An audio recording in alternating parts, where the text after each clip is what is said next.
Deus seja louvado, irmãos. Amém. Façamos a leitura, irmãos. Eu havia me disposto a não levantar, mas o evangelho narrado por Marcos,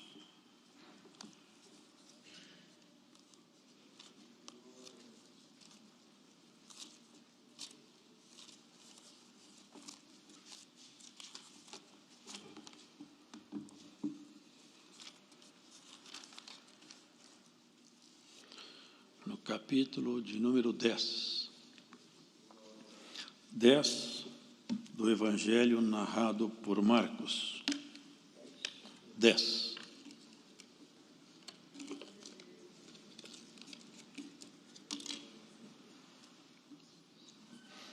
Iniciemos a partir do versículo 13.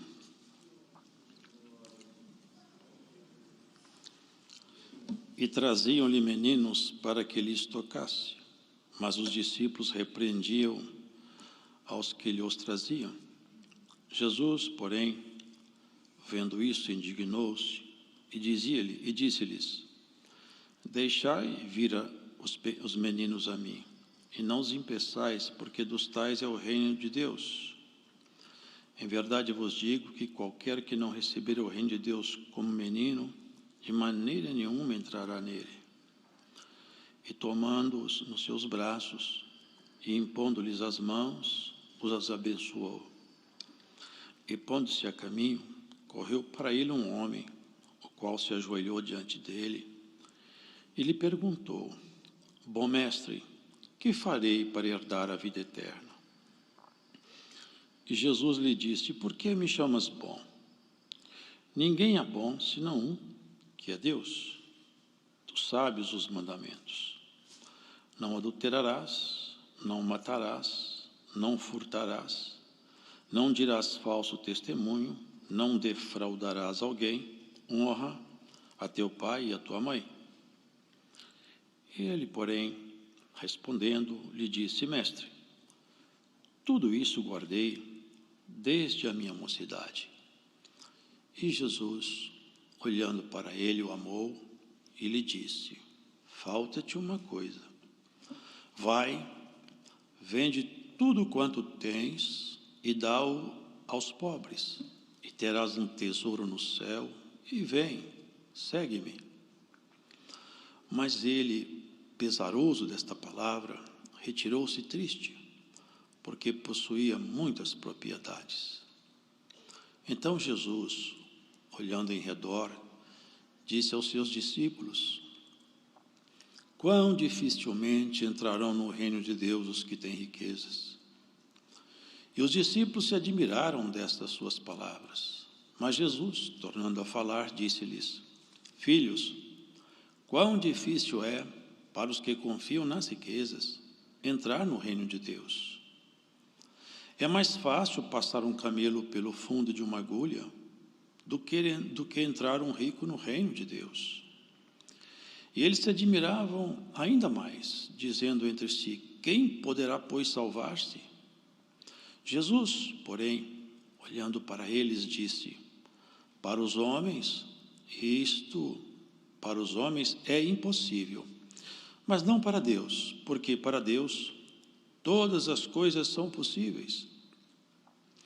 E Pedro começou a dizer-lhe: Eis que nós tudo deixamos e te seguimos. E Jesus, respondendo, disse: Em verdade vos digo que ninguém há que tenha deixado casa, ou irmãos, ou irmãs, ou pai, ou mãe, ou mulher, ou filhos, ou campos, por amor de mim, do Evangelho, que não receba 100 vezes tanto, já neste tempo, em casa, e irmãos, irmãs, e mães, e filhos, e campos, com perseguições, e no século futuro a vida eterna. Porém, muitos primeiros serão derradeiros, e muitos derradeiros serão primeiros. E iam pelo caminho, subindo para Jerusalém, e Jesus ia adiante deles.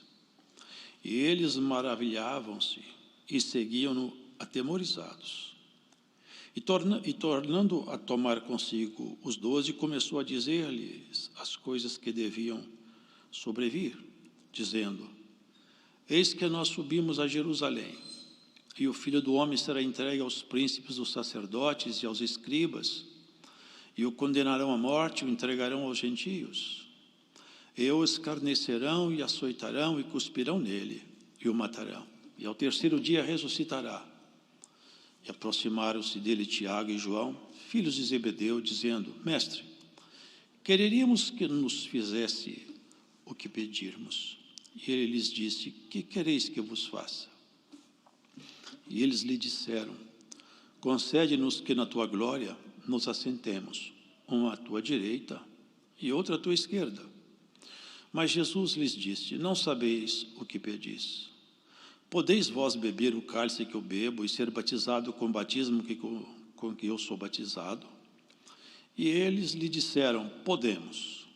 Jesus, porém, disse-lhes: Em verdade, vós bebereis o cálice que eu beber, e sereis batizados com o batismo com que eu sou batizado. Mas o assentar-se à minha direita ou à minha esquerda, não me pertence a mim concedê-lo, mas isso é para aqueles a quem está reservado. E os 10, tendo ouvido isto, começaram a indignar-se contra Tiago e João. Mas Jesus, chamando-os a si, disse-lhes: Sabeis que os que julgam ser príncipes das gentes, delas se assenhoreiam, e os seus grandes usam de autoridade sobre elas. Mas entre vós não seja assim. Antes, qualquer que entre vós quiser ser grande, será vosso serviçal. E qualquer que dentre vós quiser ser o primeiro, será servo de todos. Porque o Filho do Homem também não veio para ser servido, mas para servir e dar a sua vida em resgate de muitos. Amém.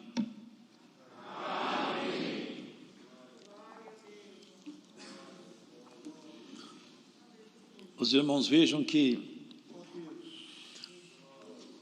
alguns pais traziam as crianças ao Senhor para que o Senhor as tocasse, porque percebiam que o toque, as mãos santas do Senhor Jesus Cristo, elas podiam abençoar, elas podiam curar,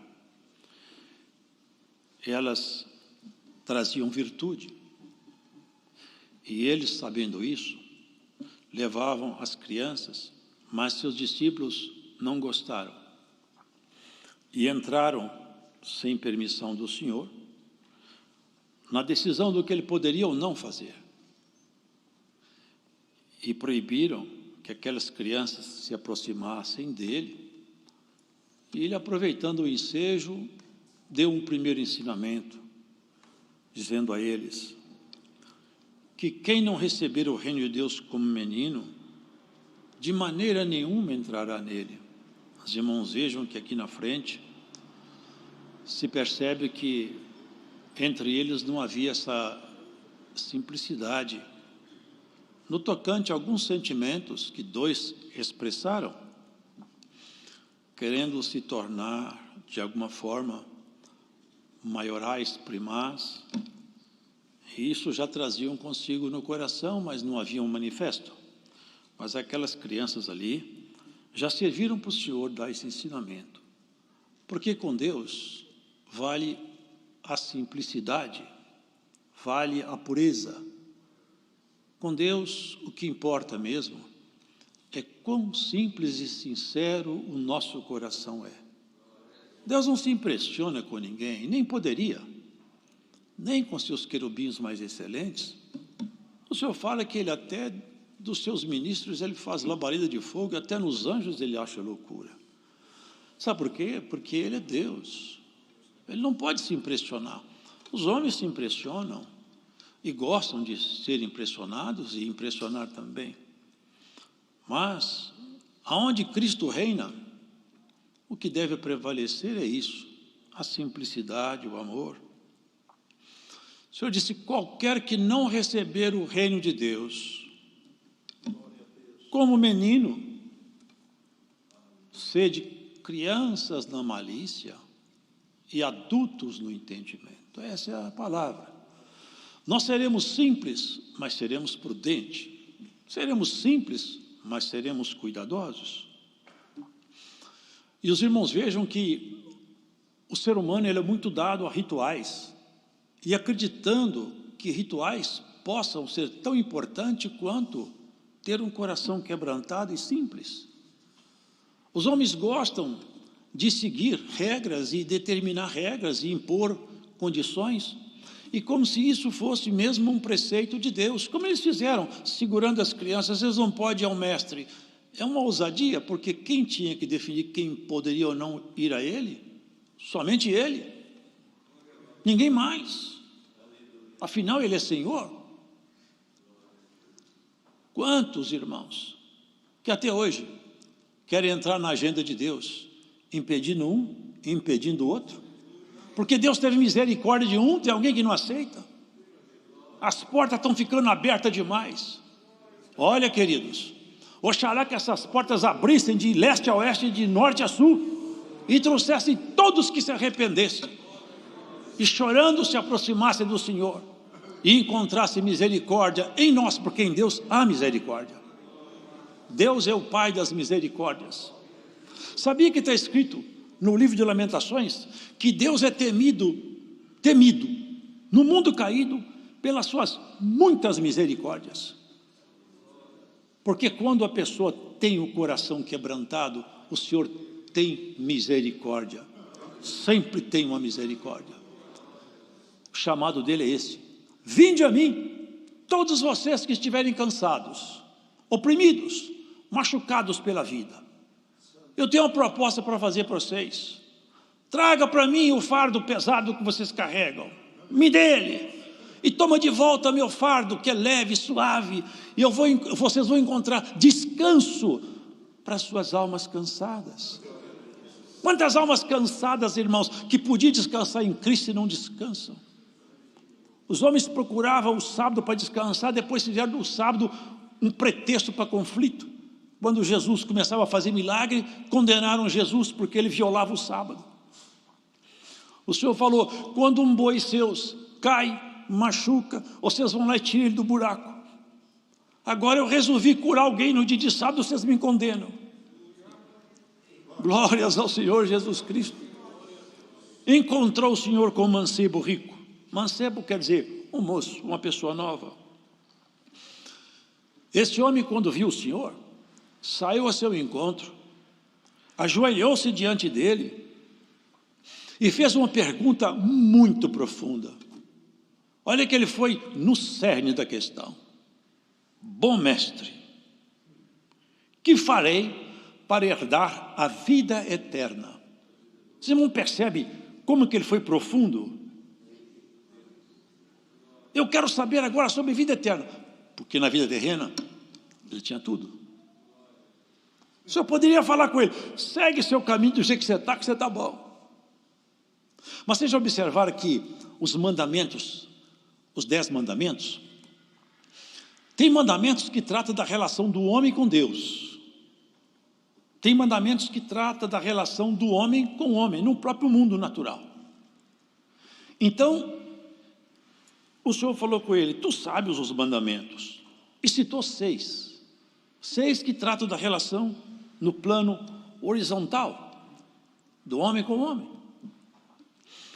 Claro, o Senhor não estava fazendo uma tentativa. O Senhor sabia, ele sabe tudo. Ele conhecia aquele moço, como ele conhece todos, e sabia o comportamento que ele tinha. Então, o Senhor foi exatamente em cima das virtudes dele. Esses mandamentos, olha o que ele respondeu: mestre, tudo isso guardei desde a minha mocidade. Estava tudo resolvido, mas não estava, porque tinha coisa escondida que o moço não sabia, porque ele encontrava com Cristo, o Verbo, não com um rabino. Por isso que ele falou assim: bom mestre. O Senhor falou: por que você me chama de bom? Porque ele olhava em Jesus um bom rabino, mas não tinha visto ainda o Cristo, o Verbo feito carne. Por isso que ele não aceitou. Ele foi elogiar o homem, o rabino. Ele falou: não, por que você me chama de bom? Você me chamar de bom, você tem que conhecer mais da minha essência. Tem que ir mais longe. Porque para conhecer Cristo, irmão, não adianta ter notícia, não adianta ler a sua Escritura. É preciso ele vir e o Espírito dele fazer morada em nós. Aí nós somos revelados. E nós conhecemos a verdade e a verdade nos liberta. E se alguém escuta essa palavra em algum canto, e essa luz não raia em você, e Cristo ainda não mora dentro de você, abra teu coração, que numa pregação simples como essa, Ele pode tomar a tua casa e fazer dela uma morada definitiva. Uma vez o Senhor falou assim, porque eles falavam blasfêmia demais, mas falaram assim, que ele expulsava demônios por Beelzebul. E ele falou com eles, olha, uma casa, quando ela está bem guardada, ela só pode ser vencida se entrar um homem muito valente lá, entrar naquela casa, prende aquele valente, amarra ele, põe ele para fora. E ele estava fazendo exatamente isso, o grande valente. Ele pôs para fora o morador, esse impostor que tomou conta do coração dos homens, pôs ele para fora, falou, depois que eu ponho ele para fora, a minha autoridade prevalece sobre a casa. E eu expulso pelo Espírito Santo. Aqui, irmãos, esse moço tinha as virtudes. Olhando para ele, o Senhor falou, falta-te uma coisa. Ele falou, o que será? Vende tudo que você tem, dê para os pobres. O Senhor não fez isso com todos, mas com esse moço rico ele fez. Olha a proposta, você vai ter um tesouro no céu, vem, seja meu amigo, vem andar comigo, anda comigo. Pesaroso dessa palavra, abaixou a cabeça e foi embora. O Deus vivo chamou alguém para ser seu amigo de perto, mas a riqueza acenou de longe. Não teve a troca, não houve acordo. Por isso que está escrito, quem tropeça no mandamento, tropeça em todos. A lei é boa, mas ela é impotente para salvar. Ele guardava a lei. Lá na frente, o Senhor, uma ocasião, a hora passou, uma ocasião o Senhor juntou a lei falando assim, 2 leis só, resume tudo. Amarás ao Senhor teu Deus de todo o teu coração, de todo o teu ser, de todas as tuas forças, de todo o teu entendimento. E o outro mandamento parece muito com esse. Ama teu próximo como a ti mesmo.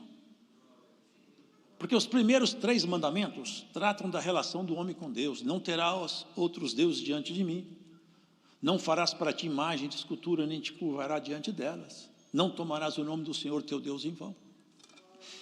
Mas o amor a Deus, o cuidado com a vida, foi mais forte no coração desse moço. O Senhor não precisava de ter feito isso. Mas Ele fez para mostrar, irmãos, claramente, que o preceito da lei é impotente para salvar. A graça é uma salvação que não é mérito nosso, é mérito do Senhor.